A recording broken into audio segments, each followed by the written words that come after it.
The rhythmic beep of a heart monitor is supposed to signify life. For Elias Renton, it was merely a countdown. He walked into the sterile ICU, expecting a terrified civilian and a sleeping target.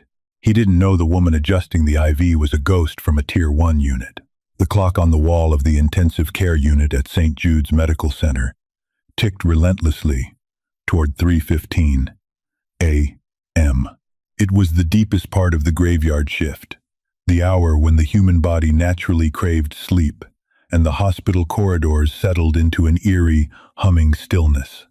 Addison Brown stood at the nurse's station, a lukewarm cup of black coffee in her hand, her eyes scanning the telemetry monitors.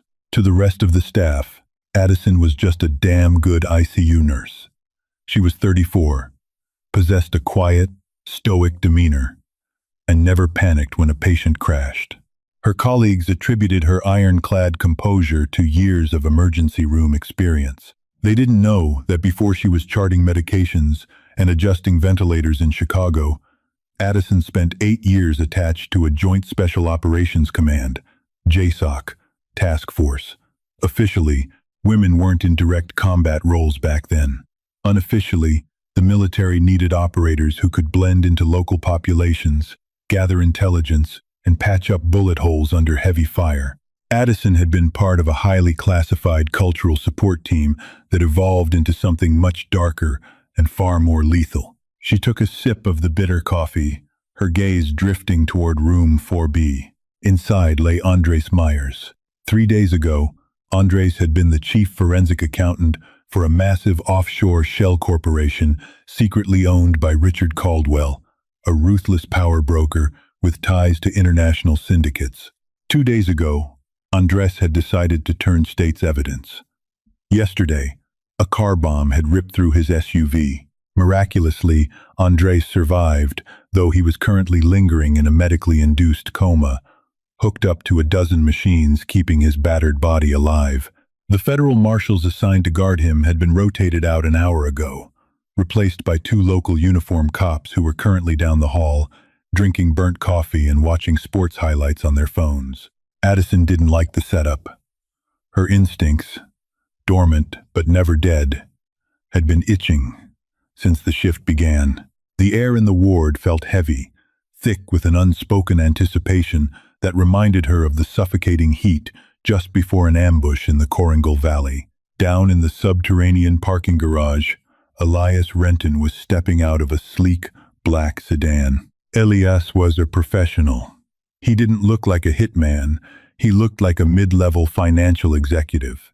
Dressed in a tailored charcoal suit, with perfectly parted hair and a calm, unreadable face, he blended seamlessly into any corporate or high-end environment. Caldwell paid him an exorbitant retainer precisely for this reason. Elias was a ghost, a problem solver who left no loose ends. Tonight's job was simple: bypass the hospital security, eliminate the 2 local cops, inject Andres Myers with an undetectable dose of potassium chloride to simulate a massive heart attack, and walk out. If any hospital staff got in the way, they were collateral damage. To Elias, civilians were sheep. They froze, they screamed, they begged, they never fought back. He moved toward the service elevator, bypassing the electronic lock with a cloned keycard Caldwell's inside man had provided. The doors slid shut, and Elias pressed the button for the 4th floor. He reached into his jacket, his gloved hand brushing the grip of his suppressed Heckler & Koch USP compact. In his left pocket, the syringe of potassium chloride rested securely. His heart rate hovered at a cool 60 beats per minute. Back in the ICU, Addison walked into Andres's room to check his vitals. The only sounds were the rhythmic whoosh of the ventilator and the steady beep of the cardiac monitor. She adjusted the drip on his IV, her hands moving with practiced, gentle efficiency. Then, the hair on the back of her neck stood up. It wasn't a sound. It was a subtle shift in the environment. The ambient hum of the HVAC system changed pitch. A microsecond later, her peripheral vision caught a flicker in the hallway. The security cameras mounted outside the elevators had tiny red recording lights. Simultaneously, all 4 lights blinked out. "System glitch," the young charge nurse, David, muttered from the front desk, tapping his keyboard. "Wi-Fi is dropping again." Addison's eyes hardened. Her posture changed. The slight slump of a tired nurse vanished, replaced by the coiled tension of a predator. Cameras down. Network jammed. This wasn't a glitch. This was a breach. "David," Addison said, her voice low, authoritative, and completely devoid of panic. "Get under the desk. Now." "What?" "Abby, it's just the router." Before David could finish, a dull, heavy thwack echoed from the far end of the corridor, followed by the heavy thud of a body hitting the linoleum. It was the sound of a suppressed gunshot and a dropping cop. Addison didn't hesitate. "Under the damn desk, David! Do not move. Do not make a sound." She stepped out of Andres' room, her mind instantly shifting gears. The transition was terrifyingly smooth. The empathetic nurse was gone. The Tier 1 operator had arrived. She scanned the environment, cataloging her assets. No firearms, no body armor, just her scrubs, a pair of heavy-duty titanium trauma shears in her pocket, and an entire ward of medical equipment. The main lights in the ICU flickered and died, plunging the ward into darkness for 3 agonizing seconds before the emergency generators kicked in. The corridor was suddenly bathed in a sickly, dim, amber glow. The shadows stretched long and menacing across the polished floors. Elias Renton stepped over the body of the second police officer, dragging him out of the main line of sight into a utility closet. It had been messy, but quiet. 2 shots, 2 targets down. He checked the magazine of his H&K, ensuring he had 12 rounds left, more than enough for an unconscious accountant and any unlucky nurses who stumbled into his path. He moved silently down the amber-lit hallway, his rubber-soled shoes making no sound against the tile. His movements were tactical, slicing the pie at every doorway, clearing his angles. He expected panic. He expected alarms. Instead, he was met with total, unnatural silence. The only sounds were the mechanical breathing of the ventilators in the patient rooms. Elias reached the central nurse's station. It was empty. A half-drank cup of coffee sat on the counter, still steaming. He frowned. Civilians usually hid poorly, their panicked breathing giving them away. He stepped around the counter, peering into the gloom beneath the desks. Nothing. Room 4B, he reminded himself, refocusing on the primary objective. He glided toward Andres Myers' room. The door was slightly ajar.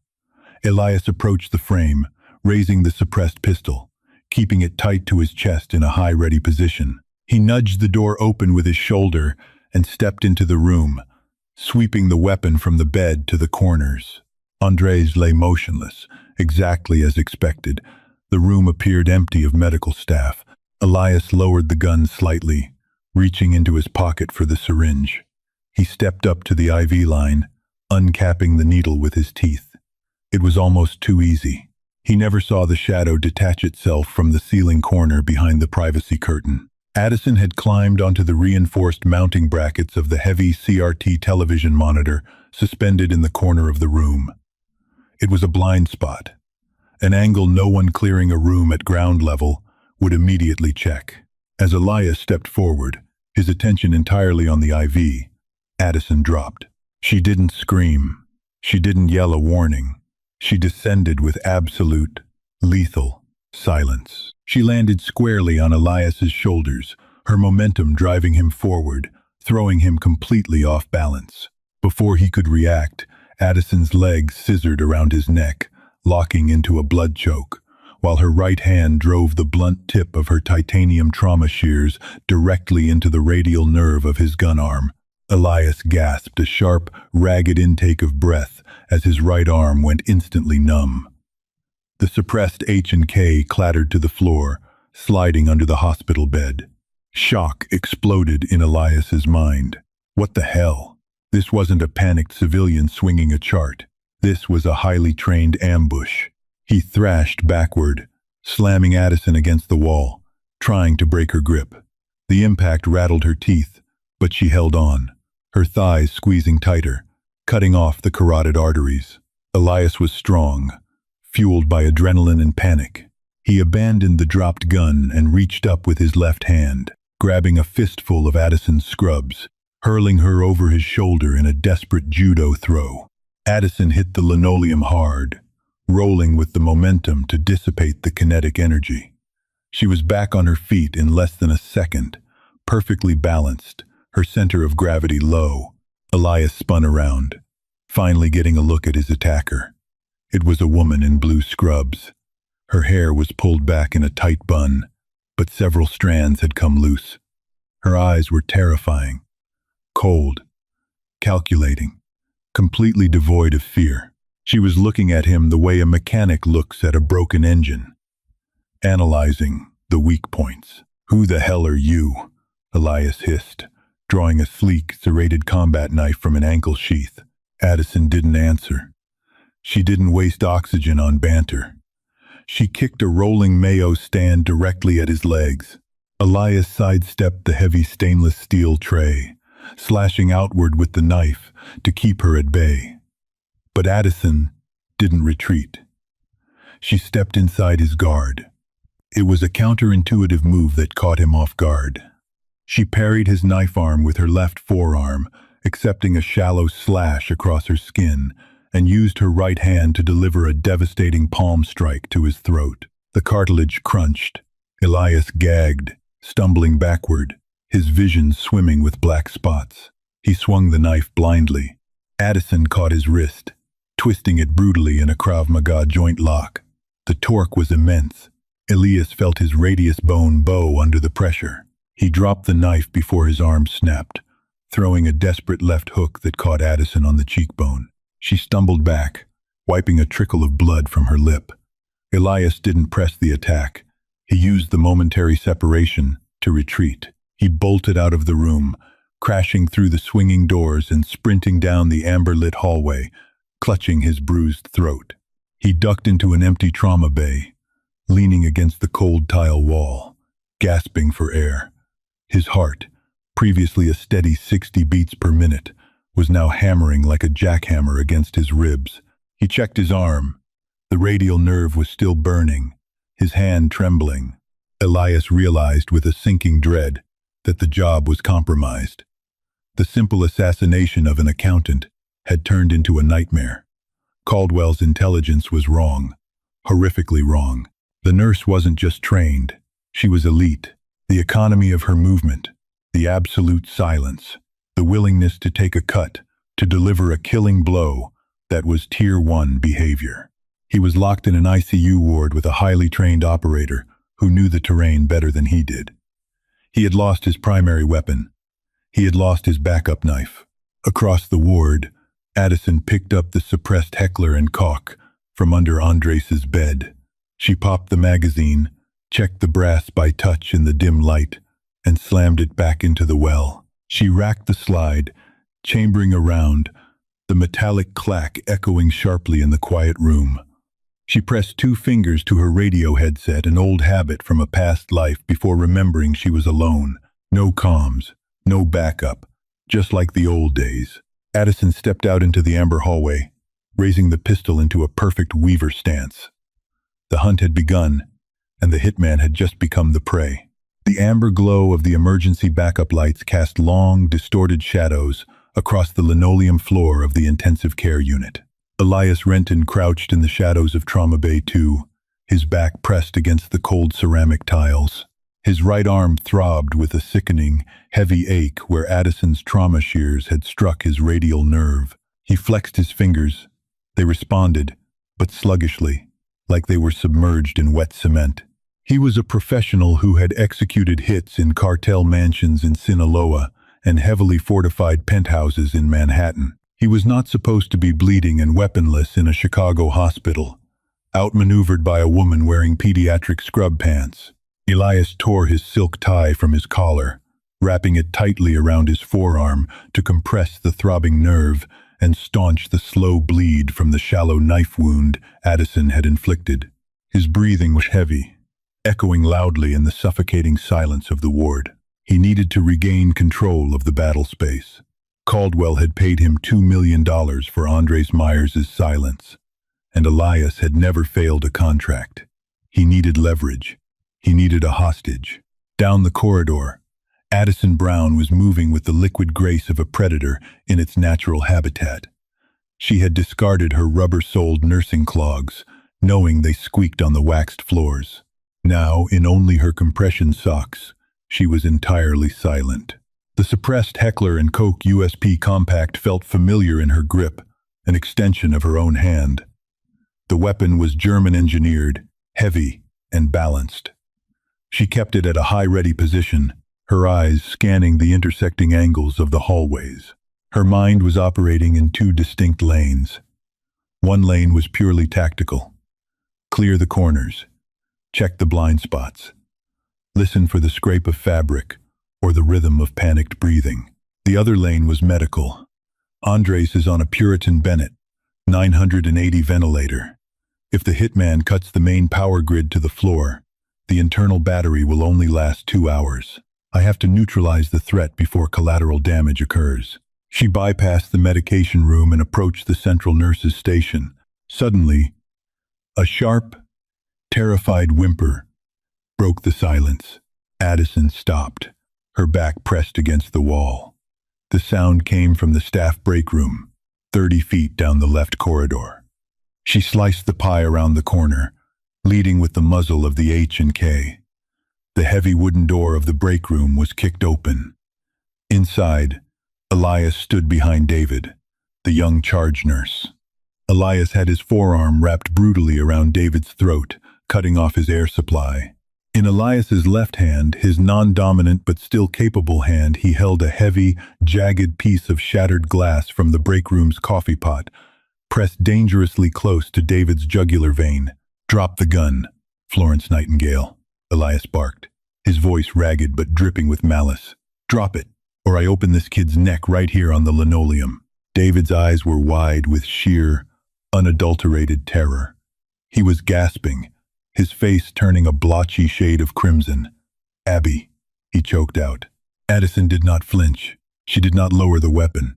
Her face remained an unreadable mask of cold calculation. In her JSOC days, she had been trained in advanced hostage rescue protocols. The doctrine was clear. Never surrender your weapon, because a disarmed operator is just a second hostage. "You're making a mathematical error," Addison said, her voice steady, flat, and eerily calm. "You need both hands to effectively control a struggling hostage of his size. Your right arm is experiencing neuropraxia from the strike to your radial nerve.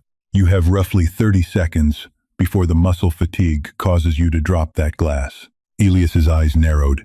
The tactical assessment was too accurate. It unnerved him. I said, "Drop the gun. I'll do it. I don't care about the collateral." "If you kill him, you lose your shield," Addison replied, taking one slow, deliberate step forward. "The second you slice his neck, I am going to put a 147 grain-jacketed hollow point through your ocular cavity. You will be dead before his blood hits the floor." The absolute certainty in her voice made Elias hesitate. It was a microsecond of doubt, but in close-quarters combat, a microsecond is an eternity. Addison didn't aim for Elias's head. The lighting was too poor, and the risk to David was too high. Instead, she snapped the muzzle of the H&K slightly to the right, aiming at the wall behind Elias. Mounted on the wall was a high-pressure medical oxygen valve, currently hooked to a heavy, freestanding D-size aluminum cylinder. Thwip. The suppressed gunshot was quiet, but the impact was deafening. The bullet shattered the regulator valve on the pressurized oxygen tank. Immediately, highly compressed $2 vented into the room with a shrieking, violent hiss, sounding like a jet engine roaring to life. The force of the venting gas caused the heavy metal cylinder to violently spin and crash into the wall. The sudden explosive noise and the blast of pressurized air caught Elias completely off guard. He flinched, his grip on David loosening by a fraction of an inch. "Drop!" Addison screamed at David. Driven by pure survival instinct, David went limp, dropping his entire body weight toward the floor and slipping out of Elias's weakened grasp. The instant the hostage was clear, Addison fired twice. Thwip, thwip. She didn't aim to kill. She aimed to neutralize his mobility.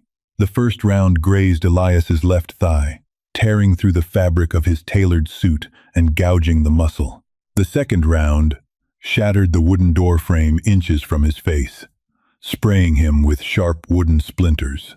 Elias roared in pain and shock. He threw the jagged glass at Addison, a desperate distraction, and lunged backward, diving out of the break room's secondary door that led directly into the sterile supply corridor. Addison sidestepped the flying glass. She didn't chase him immediately. She moved to David, dragging him behind the heavy steel frame of a crash cart. "Stay down, David.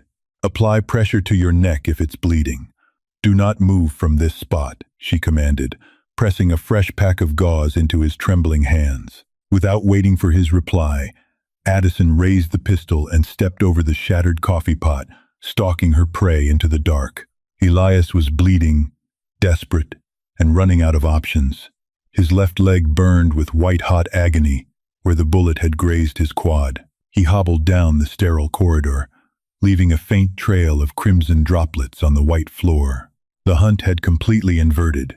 The assassin was now desperately fleeing from a woman who fought with the mechanical precision of a Delta Force operator. He realized he couldn't beat her in a tactical gunfight.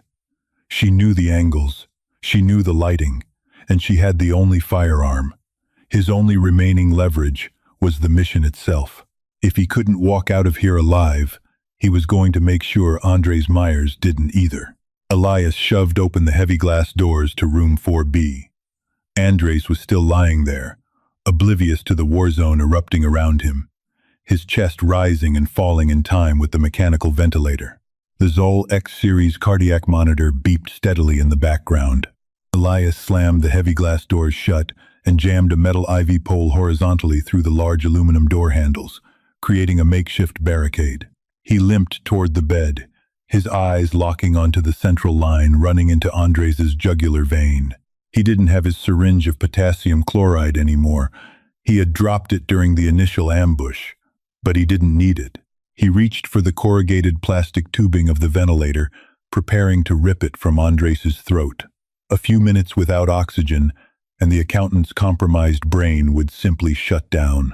Before his fingers could wrap around the plastic tube, the glass doors behind him violently shuttered. Addison had arrived. She saw the barricade, saw Elias reaching for Andres's life support, and knew she had exactly 3 seconds to breach the room before her patient suffered irreversible hypoxia.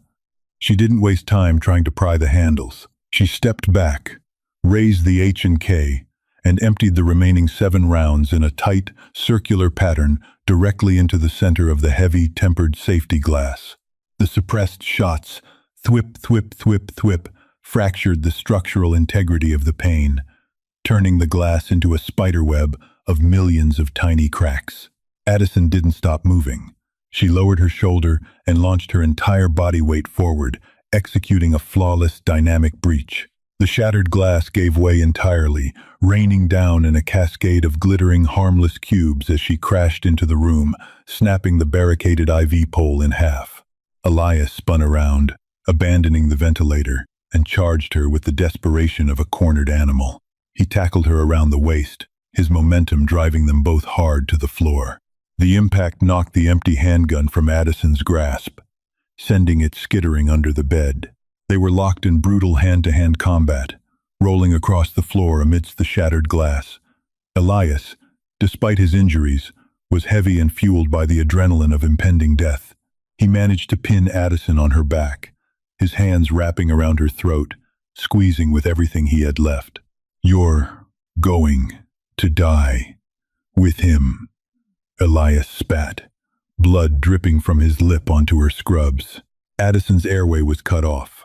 Black spots danced on the edges of her vision, but panic was an emotion she had trained out of her system a decade ago. While Elias focused all his energy on strangling her, he forgot to control her hands.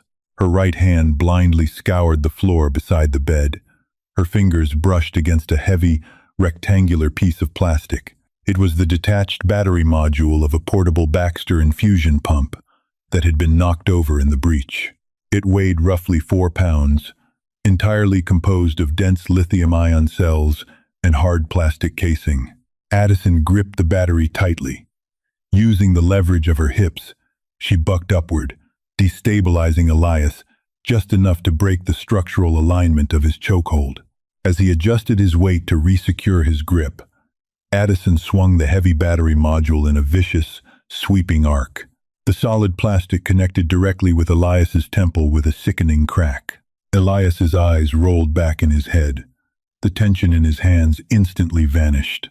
He collapsed sideways, his dead weight pinning Addison's left leg to the floor. He was out cold, unconscious before his head even hit the tiles. Addison shoved his heavy, unconscious body off her and sat up, coughing violently to clear her crushed windpipe. She dragged in huge, ragged breaths of the stale hospital air, her chest heaving. She didn't take a moment to rest. The job wasn't done. Addison pushed herself up to her feet. She grabbed a pair of heavy-duty nylon flex cuffs from a trauma drawer usually reserved for violently combative psych patients and aggressively zip-tied Elias's wrists and ankles. She rolled him onto his side into the recovery position, ensuring he wouldn't choke on his own blood. He was a piece of garbage, but he was a piece of garbage that needed to be interrogated by federal authorities. Finally, Addison turned back to the bed. Andres Myers was still asleep. The ventilator whooshed.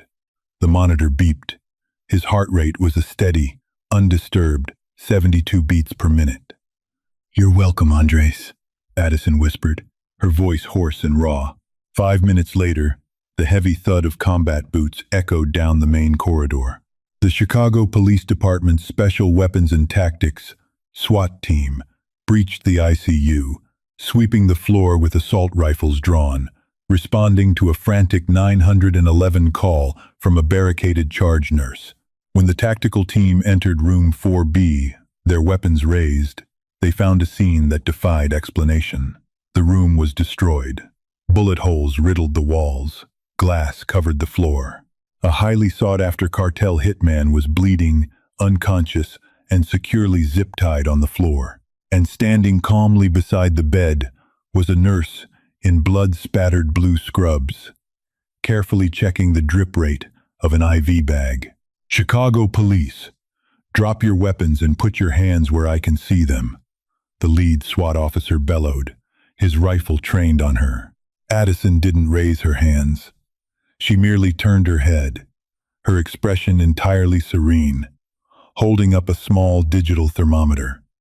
"Keep your voices down, gentlemen," Addison said, her tone reverting perfectly to the stern, authoritative cadence of an ICU veteran. "This is a sterile environment, and my patient is trying to rest.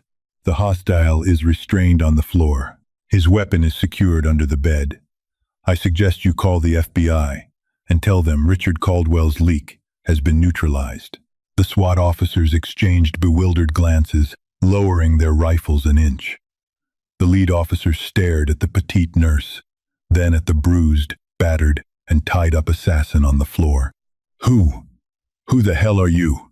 the officer stammered.